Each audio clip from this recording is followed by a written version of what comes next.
Lan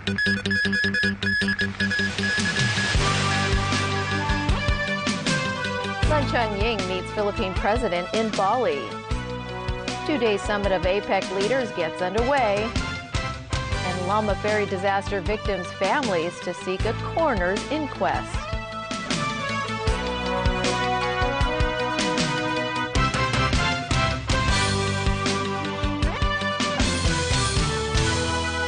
Good evening. Leaders of the Asia-Pacific Economic Forum today started a two-day summit aimed at enhancing trade on the Pacific Rim. Summit on the Indonesian island of Bali will cover everything from the economy to security. Alan Bookneer reports. The leaders are hoping to reach agreement on at least some reforms which might help break a logjam in talks at a World Trade Organization meeting in December. At this challenging time, APEC economies should enhance cooperation and partnership. We should redouble effort to sustain our resilience and maintain our role as the pillar and the safety belt of the global growth. APEC's 21 member nations and territories have wide disparities in wealth and development, ranging from tiny Brunei to the U.S. and China, the world's two biggest economies. The region accounts for more than 3 billion people and half of global GDP. One leader noticeably absent is U.S. President Barack Obama, who stayed in Washington to deal with the government shutdown and looming possibility of a debt default. Indonesian President Susilo Bambang Yudhoyono said earlier he understood the situation. He must be at home now to handle the situation in the U.S., but of course, actually we are hoping that Obama should be here, but I fully understand. Russian President Vladimir Putin agreed and said he would do the same in those circumstances. Alan Bookneer, TVB News. Chief Executive Lan Chun-ying had a brief exchange with Philippine President Benigno Aquino today on the sidelines of the APEC summit. Meanwhile, the Foreign Ministry in Beijing expressed regret that the Philippines has ignored demands for a formal apology for the killing of a group of Hong Kong visitors in the 2010 Manila tour bus hostage tragedy. Jenny Lam reports. Chief Executive Lan Chun-ying held meetings with Philippine President Benigno Aquino, Thai Prime Minister Yingluck Shinawatra, and Singapore Prime Minister Lee Hsien Loong this afternoon on the sidelines of the APEC summit in Bali. It is unclear if the CE brought up the hostage-killing issue when he met Aquino. Yesterday, Leung quoted President Xi Jinping as saying that the relevant government departments would follow up on the Hong Kong hostage-killing. In Beijing, Foreign Ministry spokesman Liu Junmin expressed regret that the issue has not been resolved for 3 years. He urged Philippine authorities to address the demands of the victims' families. In a separate development, Hong Kong reporters who tried to ask the Philippine president about the hostage issue yesterday had their press accreditation taken away. The military in Bali verified the identities of the Hong Kong journalists. They included 3 people from Now TV. They were told by Indonesian authorities this afternoon that they would be under close watch.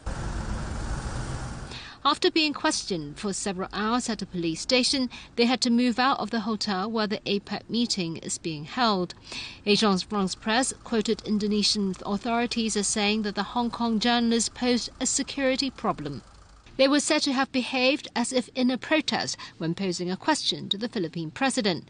That was described to be beyond the behavior of journalists, and their press passes were confiscated for security reasons. A Philippine presidential spokesman said the journalists in question were not posing a question but interrogating the president. Aquino's bodyguards were said to believe the president's safety was under threat. Jenny Lam, TVB News. Family members of the Lama Ferry disaster victims plan to apply for a coroner's inquest into the deaths.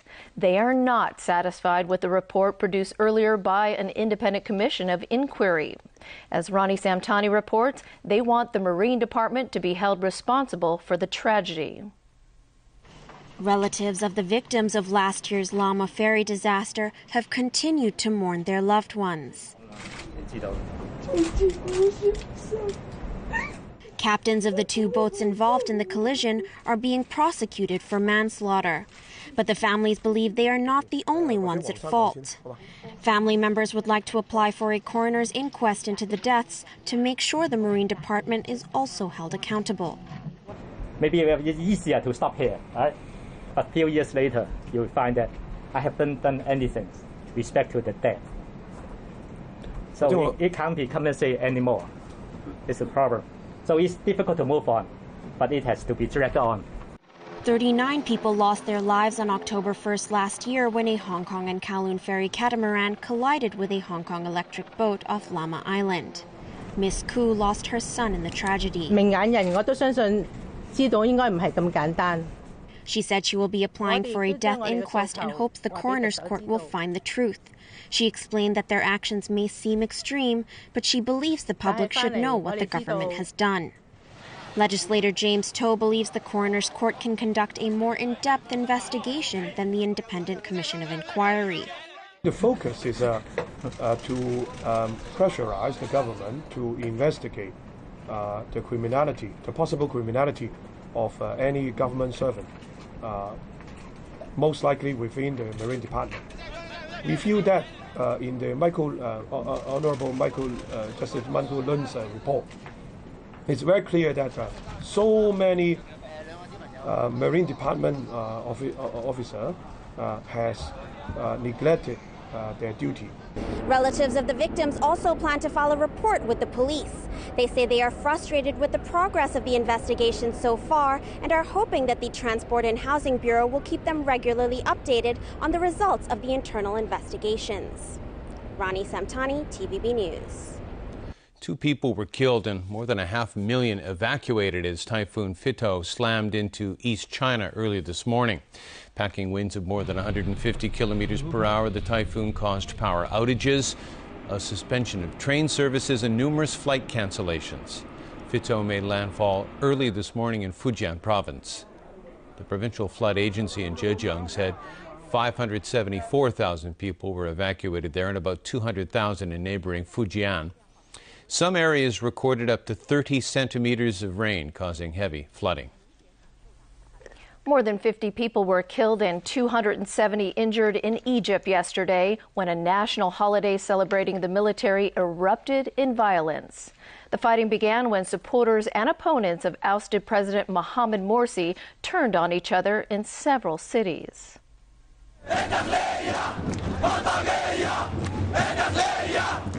Thousands of members of the recently banned Muslim Brotherhood marched through the capital of Cairo towards Tahrir Square. The problem is that's exactly where pro-army supporters were gathered to celebrate the 40th anniversary of the 1973 Mideast War with Israel.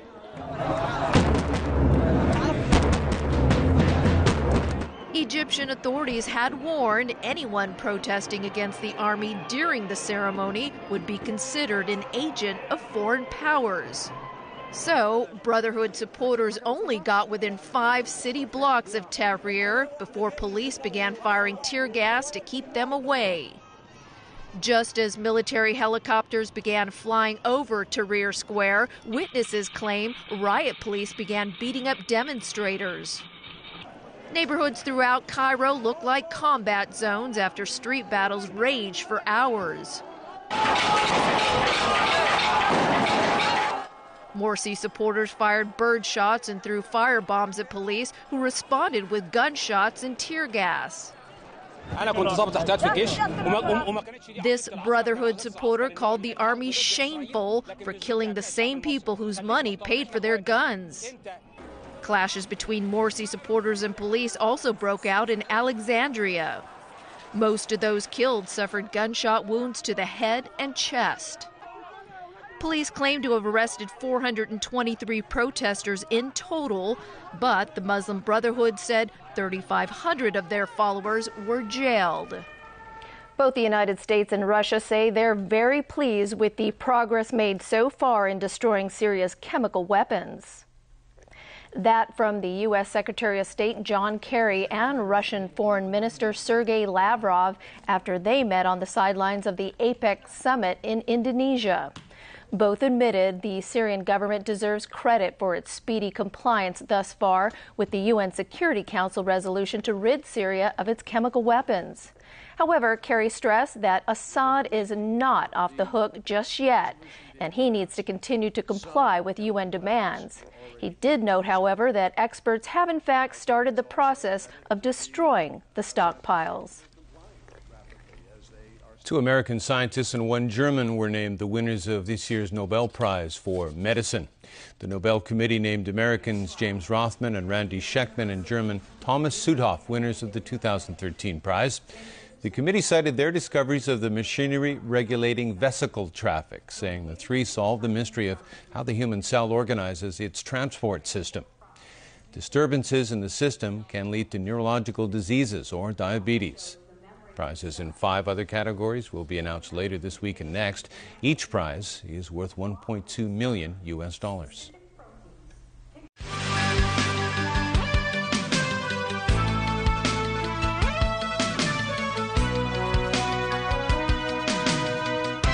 Back.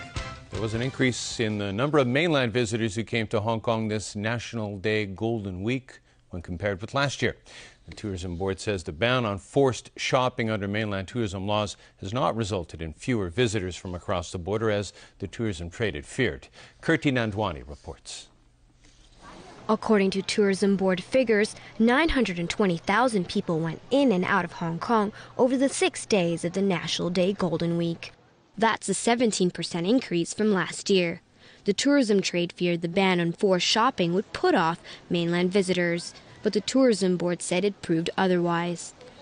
Certainly, we can't see the impact because it only happens in 6 days today. The group tour is also have a 5% increase, so compared to last year. So basically, I don't think it affects too much. The no forced shopping rule is supposed to apply nationwide, but some travel agencies on the mainland seem to be ignoring it. Our reporter joined this tour in Beijing that promised a visit to the Great Wall and the Ming Tomb. Entrance tickets included for 150 yuan. Instead, they were brought to some unrelated exhibition, served lunch, and then shown a huge jade store. The visitors felt cheated. They told us we could go to all these different tombs, but we just ate lunch in a hurry and were told we had to go, said this man. There was this list of places that we were supposed to visit, but instead we spent most of the time on the bus, one woman complained. The only sightseeing the whole day was a glimpse of the Bird's Nest Stadium and the water cube from across the street, something anyone could have done for free. Kirti Nandwani, TVB News. The Professional Teachers Union is challenging the government's claim that there are enough kindergarten places to meet demand. Meanwhile, parents in the North District continue to go to extreme means to get their kids into school. Evelina Lung reports. These people are prepared to spend the night lining up to get their kids into Feng Kai Kindergarten in Shangshui. The school will not be giving out the 200 application forms until tomorrow morning. One woman started queuing up 5 days ago. She was soon asked by the police to leave, but came back yesterday. This mother complains that the school isn't handing out queuing tickets. She is worried that people will cut into the line. Her son, she told us, has applied to 6 schools. That's nothing, she added, because some of the people in the line have applied to more than 10. They're all worried their kids can't get into their favorite schools or their children don't do well in the interviews. Online and limited application at this kindergarten in Tuen Mun didn't seem to make any difference. This mainland father wants Hong Kong authorities to regulate the application procedures. Education Secretary Eddie Ng claimed earlier that only 70% of kindergarten places have been filled. But based on government data and not counting international kindergartens, the Professional Teachers Union found that about 84% of the places have already been taken in the 2012 to 2013 academic year. We judge from the birth rate, the birth number of births in the past few years. The trend is going up, and I don't think that the supply in the North District nowadays is sufficient to meet the demands. To prevent the same situation from happening again next year, the union called on the Education Bureau to implement a joint admission scheme for kindergartens. This scheme should be similar to the JUPI system adopted by local universities. And to completely solve the problem, the union said more kindergartens have to be built. Evelyn Lang, TVB News. The ICAC has withdrawn an application for a court order to force iSun Affairs Weekly to turn over journalistic notes and recordings of an interview with Le Man Hung. Le Man Hung is a former supporter of Chief Executive Lan Cheng-ying. But the court has ordered the anti-graft body to bear the magazine's court costs. Stephanie Choi reports. Welcoming the move was Max Zhang, executive editor of iSun Affairs Weekly. He praised Hong Kong's judicial system and believes the ruling will help protect freedom of the press and communication within society. Albert Ho, the legal representative of iSun Affairs Weekly, pointed out that the ICAC could have used other methods in its investigation. I am very convinced that it is totally unreasonable and totally unnecessary for the ICAC having to evoke this particular rule under our laws to seek to obtain confidential materials from a journalist. He also believes that prosecution may have had political motives. They would like to seek a judicial precedent which would empower them to compel the media to make full discovery, full disclosure of raw data and material on each and every occasion when the police or ICAC makes a request by relying on this provision of the law. Earlier this morning, lawyers from iSun Affairs Weekly were set to defend why the magazine should not hand over reporters' notes. The ICAC wasn't happy with the statement and asked for a new one. But High Court Judge Thomas Au says, generally speaking, news professionals only report on facts. Demanding the raw material of the full interview, the judge added, would go beyond what is required for early investigation. Although the ICAC wanted to adjourn indefinitely the application, the judge thought it would be inappropriate and he was unlikely to grant it. The ICAC then decided to withdraw the application.